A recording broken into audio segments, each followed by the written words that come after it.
मैं आपसे मुखातिब हूँ। आपकी ज़िंदगी के सिर्फ 5 से 10 मिनट और बदले में आपको बताने वाला हूँ एक ऐसा ट्रिक जो आपकी ज़िंदगी में इनकलाब बर्पा कर सकता है। ये ट्रिक हर शख्स के अंदर ऑलरेडी मौजूद है, लेकिन मसला सिर्फ ये है कि हर शख्स इसे खोज नहीं पाता। नाज़रीन, वो ट्रिक आज आपके सामने मैं पेश करूँगा। मैं हूँ आपका वेलविशर ताहिर महबूब झुज और आप देख रहे हैं अपना यूट्यूब चैनल ताहिर नामा।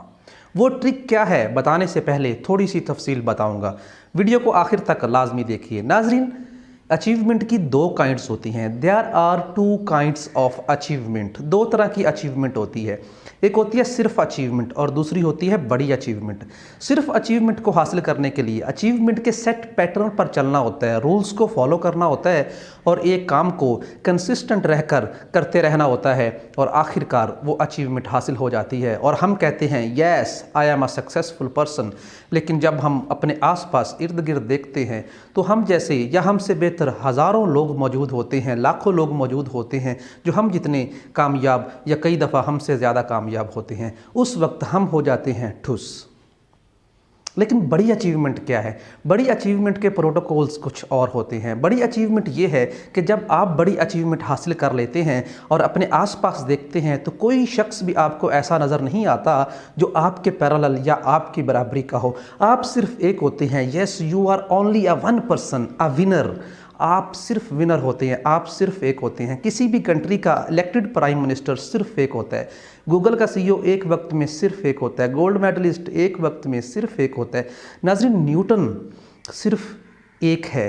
अल्लामा इकबाल सिर्फ एक है। इमरान खान सिर्फ एक है। सुंदर पिचाई सिर्फ एक है। दुनिया के रिचेस्ट पर्सन बिल गेट्स सिर्फ एक है। इलॉन मस्क सिर्फ एक है, अपनी अपनी फील्ड के माहिर। इन सब की कामयाबी के पीछे किस चीज़ का हाथ है? वो कौन सा ट्रिक है जिसको इस्तेमाल करके ये सारे लोग कामयाब हुए? जी हाँ नाजरीन, वो ट्रिक क्या है? वो बड़ा ही ख़ास ट्रिक है। आपके अंदर, हर शख्स के अंदर वो ट्रिक मौजूद है। वो ट्रिक है मैडनेस। Madness, madness. जी हाँ नाजरीन, पागलपन। वो मैडनेस है जिसने इन तमाम पर्सनैलिटीज़ को अपनी अपनी दुनिया का अजीम शख्स बना दिया है। क्या आपके अंदर मैडनेस बाई बर्थ मौजूद थी? जी हाँ। आप याद कीजिए अपने बचपन को। आप जब छोटे थे, आप जो चीज़ मांगते थे आपको वो चीज़ हर सूरत में चाहिए होती थी। आप ना सर्कमस्टांसिस को देखते थे, ना अपने पेरेंट्स की फाइनेंशियल कंडीशन को देखते थे। आप में सिर्फ एक ही चीज़ होती थी कि मुझे जो चीज़ चाहिए तो वो चाहिए। आप उसके लिए पूरा जोर लगाते थे, आप उसके लिए रोते थे, आपको बहलाने की कोशिश की जाती थी लेकिन आप ना बहलते थे ना मानते थे। आप जब तक वो चीज़ हासिल नहीं कर लेते थे तब तक आप चुप नहीं करते थे, आप उस चीज़ को पाकर रहते थे। लेकिन आहिस्ता आहिस्ता वक्त के साथ साथ वो मैडनेस किधर चली गई? वो मैडनेस नाजरीन डिम हो गई। वो आज भी मौजूद है। डिम कैसे होगी इसका तरीका इस वीडियो में मैं आपको लाजमी बताऊंगा और उस डिम मैडनेस को फिर से कैसे हाई करना है ये तरीका भी आपको बताऊंगा। तो वो डिम कैसे हो जाती है? वो डिम करने के लिए उसको एक सामने से एक आफत आ जाती है। उस आफत का नाम है कंप्रोमाइज़।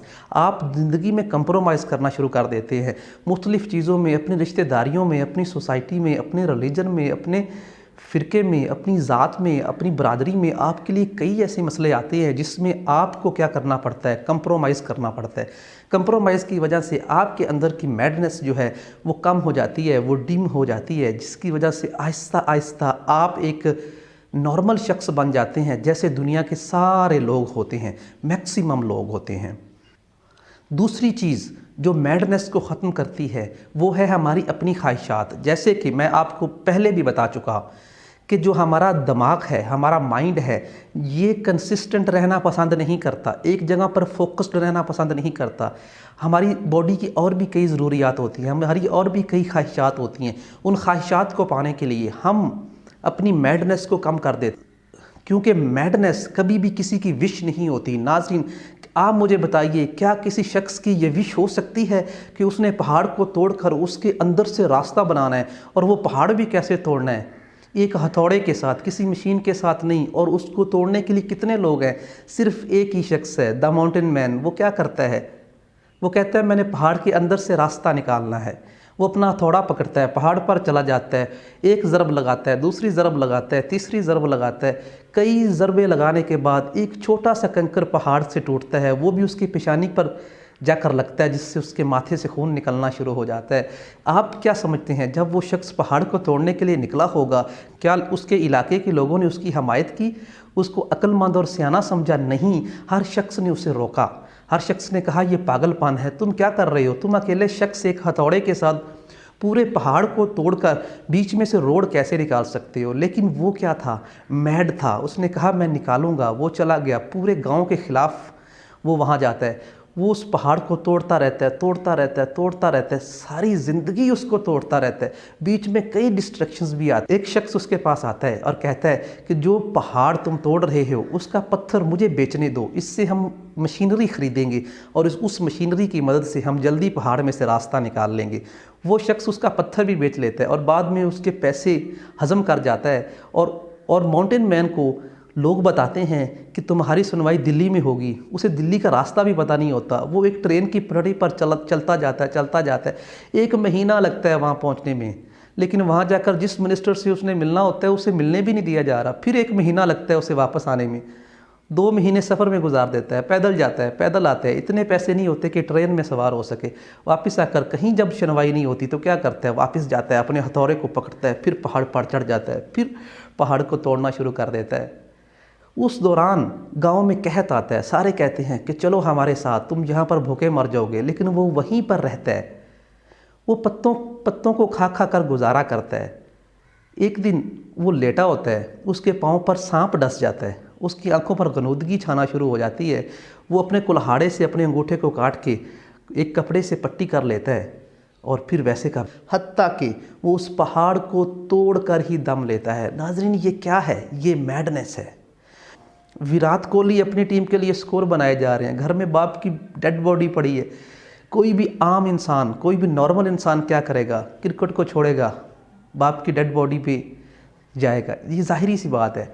लेकिन ये क्या है? मैडनेस है। नाजरीन, कब मैडनेस जो है ये आपके लाइक्स के ऑपोजिट होती है। ये आपकी पसंदीदा चीज़ नहीं होती, सिर्फ इसे डेवलप करना पड़ता है। इमरान खान को कितनी हर्डल्स आ रही हैं, फायर भी उनको खाने पड़े, टांग फ्रैक्चर हुई, क्या कुछ नहीं हुआ, लेकिन लगे हुए हैं, करना है, करना है, करना है। न्यूटन, जितने भी साइंटिस्ट देखेंगे हर शख्स ने यही कहा ये पागल है। जिसने कहा कि मैंने एरोप्लेन बनाना है उसे भी पागल कहा गया। यानी दुनिया आपको जब पागल कहती है तभी आप इनकलाब बर्पा करते हैं। दुनिया में पागल लोग ही होते हैं जो इनकलाब बर्पा करते हैं। नाजरीन, लेकिन फ़र्क सिर्फ ये है कि आपका जो टारगेट है, जो आपका गोल है, वो सही होना चाहिए। ऐसा ना हो कि किसी गलत काम पर आप लगे हों और उसमें भी आप ज़िद्दी हों, ये गलत बात है। अगर आपके डायरेक्शन, आपका गोल सही है और फिर उस सही गोल को लेकर आप सेटिस्फाइड है, आपका दिल अंदर से सेटिस्फाइड है, आप पागलपन की हद तक फिर उस चीज़ को अचीव करना चाहते हैं, तो नाजरीन यकीन जानिए दुनिया में वही लोगों ने इनकलाब बर्पा की है जो पागल थे। वही लोग जो मैड थे उन्होंने ही इनकलाब बर्पा की है। आप हिस्ट्री उठाकर देख लीजिए, किसी भी बड़े मूवमेंट को देख लीजिए, किसी भी बड़े इंकलाब को देख लीजिए, पीछे हाथ किसका है? मैडनेस का है। आपके अंदर भी मैडनेस मौजूद है, लेकिन वो डीम हो चुकी है। आपको ज़रूरत है उस मैडनेस को उभारने की। उसका तरीक़ाकार क्या है नाज़रीन? उसका सिंपल सा तरीका है कि आपको बोल के कहना है खुद से। आप एक शीशे के सामने खड़े होकर कह सकते हैं, जो मेरा गोल है मैं उसे लेकर सीरियस हूँ, उस गोल को मैंने हर सूरत, हर कीमत पर अचीव करना है, चाहे कुछ का कुछ हो जाए। क्या हो जाएगा? मैं मरूंगा नहीं, मैं उसको अचीव करके रहूँगा। आपने बार बार ऊंची आवाज़ में किसी अकेली जगह पर बैठकर आप खुद से कहें, किसी शीशे के सामने खड़े होकर कहें कि मैंने अचीव करना है। तब तक आप अपने आप से ये बात करते रहें जब तक आपका माइंड इस बात को एक्सेप्ट ना कर ले। जब आपका माइंड इस बात को कबूल कर लेगा, आपका माइंड वैसे ही प्रोसेस करना शुरू हो जाएगा और यकीन मानिए वो चीज़ आपके अंदर डेवलप हो जाएगी और आहिस्ता आहिस्ता आपकी एनर्जी बढ़ती जाएगी। जैसे जैसे आप आगे को मूव होते जाएंगे, आपकी मैडनेस और बढ़ती जाएगी, आपकी रफ्तार तेज़ी से बढ़ती जाएगी। फिर आप नाज़रीन एक ऐसे होगा जैसे जहाज़ पर सफ़र कर रहे हैं। देखिए, जितनी मर्ज़ी तेज़ शिप हो वो सिर्फ पानी के अंदर रहती है, कभी खुश्की पर नहीं आती। चाहे जितनी भी उसकी स्पीड हो, जितनी मर्ज़ी तेज़ फास्ट गाड़ी हो, जौन से मर्ज़ी ब्रांड की हो, वो सिर्फ रोड पर या खुश्की पर रहती है, कभी भी पानी पर नहीं जा सकते। लेकिन एरोप्लेन को देखिए, वो खुश्की पर से भी उड़ता है, वो पानी पर से भी उड़ता है, वो अपनी मंजिल हवाओं को चीर कर बनाता है। तो मैड लोग जो होते हैं, मैडनेस ये क्वालिटी है जो आपको ये ताकत देगी कि आप हवाओं को चीर कर अपना रास्ता बना लेंगे और आपका रास्ता सीधा होता जाएगा। ये सिर्फ बात नहीं है, ये सिर्फ बात नहीं है, ये एक पूरा साइकोलॉजिकल फैक्टर है, ये पूरा साइंटिफिक फैक्टर है, ये एक रिसर्च है। अगर आप देखिए, आप पास्ट में देखिए, हिस्ट्री बुक्स रिसर्च करिए, आप चेक कीजिए कि जितने लोगों ने कामयाबियाँ, बड़ी कामयाबियाँ, सिर्फ कामयाबी नहीं, बड़ी कामयाबी, वाज़ेह फ़र्क है बड़ी कामयाबी और सिर्फ कामयाबी में। सिर्फ कामयाबी कई लोग हैं, बड़े कामयाब सिर्फ एक होता है, लाइन में खड़ा हुआ पहला शख्स जिसके पैरेलल कोई शख्स नहीं होता, वो वन एंड ओनली होता है, वन एंड ओनली, वो है बड़ी कामयाबी। अगर बड़ी कामयाबी हासिल करनी है तो करोड़ों में एक होना पड़ेगा, इतने शोर में ऊंची बोलना पड़ेगा, मुनफरिद बोलना पड़ेगा, यूनिक बोलना पड़ेगा, तब आपकी आवाज़ सुनी जाएगी, तब आपकी बात सुनी जाएगी, तब आपकी। नाज़रीन, ये कामयाबी का बहुत बड़ा राज है। यकीन मानिए, इस ट्रिक को सिर्फ 21 दिन के लिए, सिर्फ 21 दिन के लिए इस ट्रिक को आप अपनी ज़िंदगी में अप्लाई कर लें। ये 21 दिन के बाद आपकी ज़िंदगी का हिस्सा बन जाएगा पक्का पक्का। और उसके बाद आपको रोकने वाला कोई स्पीड ब्रेकर नहीं होगा, कोई ब्रेक नहीं होगी। आप फिर यकीन मानिए एक बेलगाम घोड़े की तरह होंगे, आपको रोकने वाला कोई नहीं होगा। आप फास्ट फास्ट फास्ट मूव करेंगे और अल्टीमेटली, डेफिनेटली, ये श्योरिटी है, ये दावा है, आप पहुंचेंगे वहाँ पर जहाँ आप चाहते हैं। लेकिन थोड़ी सी कुर्बानी मांगती है ये मैडनेस, थोड़ा सा सेक्रीफाइस करना पड़ता है, थोड़ा सा अपने आप को कुर्बान करना पड़ता है, अपनी ख्वाहिशात को कुर्बान करना पड़ता है, कुछ हासिल करने के लिए ये करना पड़ता है। कामयाबियाँ कुर्बानियाँ मांगती है, कामयाबियाँ पैशन मांगती हैं, कामयाबियाँ कुर्बानियाँ मांगती हैं, कुर्बानियाँ देना पड़ेंगी, तभी ये आपके अंदर ये मैडनेस जैसी क्वालिटी, ये आला क्वालिटी आपके अंदर डेवलप हो सकेगी। नाज़रीन, अगर मेरी वीडियो आपको पसंद आए तो मेरे चैनल को सब्सक्राइब कर दें, मेरी वीडियो को लाइक और शेयर कर दें, बेल आइकन के बटन को दबा दें और दुआओं में याद रखें। अल्लाह हाफिज़।